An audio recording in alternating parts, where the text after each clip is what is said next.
Rich dad poor dad part 2। जो अतीत पर नियंत्रण रखता है वही भविष्य को नियंत्रित करता है और जो वर्तमान पर नियंत्रण रखता है वही अतीत को नियंत्रित करता है। हमने अपनी संतान को सबसे अच्छी शिक्षा दिलाने में बहुत पैसा खर्च किया। 1996 में एक दिन मेरे बच्चों में से एक स्कूल से निराश होकर घर आया। वह ऊब चुका था और पढ़ाई से थक गया था। उसने विरोध करते हुए कहा, मैं उन विषयों में समय क्यों लगाऊं जिनका असली जीवन में कभी उपयोग नहीं होने वाला। बिना सोचे मैंने जवाब दिया, क्योंकि अगर तुम्हारे अच्छे अंक नहीं आएंगे तो तुम कॉलेज में दाखिला नहीं ले पाओगे। उसने जवाब दिया, चाहे मैं कॉलेज जाऊं या न जाऊं, मैं अमीर बनने वाला हूं। मैं थोड़ी घबराहट और ममता के साथ बोली, अगर तुमने कॉलेज से ग्रेजुएशन नहीं किया तो तुम्हें अच्छी नौकरी नहीं मिलेगी, और अगर तुम्हारे पास अच्छी नौकरी नहीं होगी तो तुम अमीर कैसे बनोगे। मेरा बेटा हल्की ऊब के साथ मुस्कुराया और धीरे धीरे सिर हिलाने लगा। ये बातचीत हम कई बार कर चुके थे। उसने सिर झुका लिया और आंखें घुमा दी। मेरी माँ वाली सीख फिर से उसके कानों पर बेअसर हो रही थी। वह समझदार और जिद्दी जरूर था, लेकिन हमेशा विनम्र और आदर करने वाला बेटा रहा। उसने कहा, माँ, समय के साथ चलो। चारों ओर देखो, सबसे अमीर लोग अपनी शिक्षा की वजह से अमीर नहीं बने। माइकल जॉर्डन और मैडोना को देखो। यहाँ तक कि बिल गेट्स, जिसने हार्वर्ड छोड़ दिया, ने माइक्रोसॉफ्ट की स्थापना की, वह अब अमेरिका का सबसे अमीर आदमी है और अभी भी 30 में है। एक बेसबॉल पिचर है जिसे मानसिक रूप से चुनौतीपूर्ण कहा गया है, फिर भी वह सालाना $40 लाख से अधिक कमाता है। हम दोनों के बीच लंबी चुप्पी छा गई। मुझे एहसास हो रहा था कि मैं अपने बेटे को वही सलाह दे रही हूँ जो मेरे माता पिता ने मुझे दी थी। दुनिया बदल गई है, लेकिन सलाह अब भी वही है। अच्छी शिक्षा पाना और अच्छे अंक लाना अब सफलता की गारंटी नहीं रह गया है, और यह बात शायद केवल हमारे बच्चों ने ही समझ ली है। उसने आगे कहा, माँ, मैं आप और पापा की तरह इतनी मेहनत नहीं करना चाहता। आप दोनों बहुत पैसे कमाते हो, हमारे पास बड़ा घर और बहुत सारी चीजें हैं, लेकिन अगर मैं आपकी सलाह मानूंगा तो मेरा हाल भी आपके जैसा होगा, और ज्यादा मेहनत करके और ज्यादा टैक्स भरना और कर्ज में डूब जाना।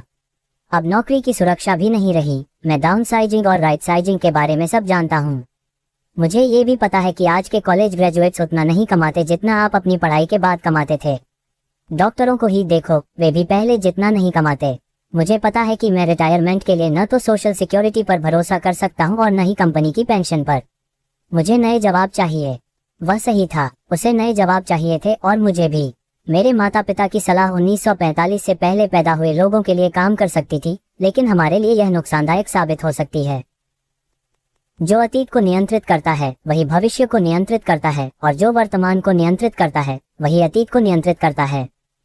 हम एक तेजी से बदलती दुनिया में जन्मे हैं। अब मैं अपने बच्चों से बस इतना नहीं कह सकती, स्कूल जाओ, अच्छे अंक लाओ और एक सुरक्षित नौकरी ढूंढो। मुझे पता था कि मुझे अपने बच्चों की शिक्षा को दिशा देने के नए तरीकों की तलाश करनी होगी। एक माँ होने के साथ साथ एक अकाउंटेंट होने के नाते मुझे इस बात की चिंता रही है कि हमारे बच्चों को स्कूलों में वित्तीय शिक्षा बिल्कुल नहीं दी जाती।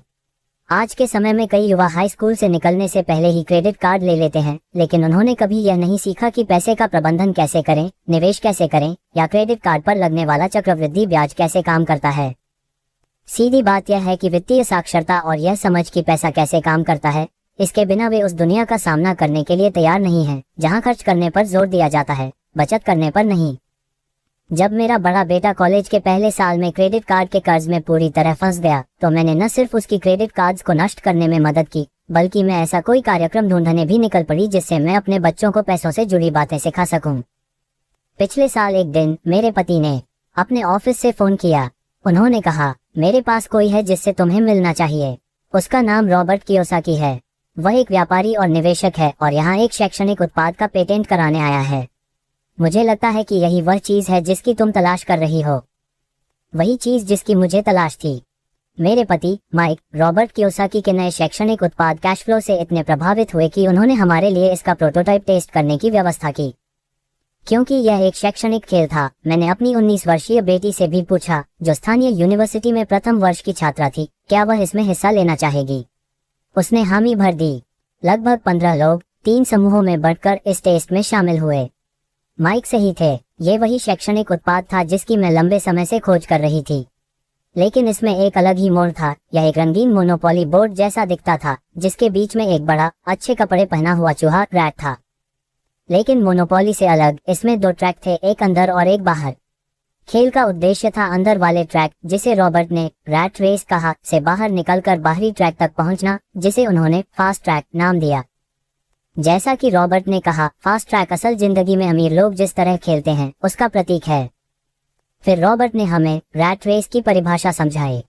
अगर आप एक औसत शिक्षित मेहनती व्यक्ति का जीवन देखें तो उसमें एक जैसी ही राह होती है।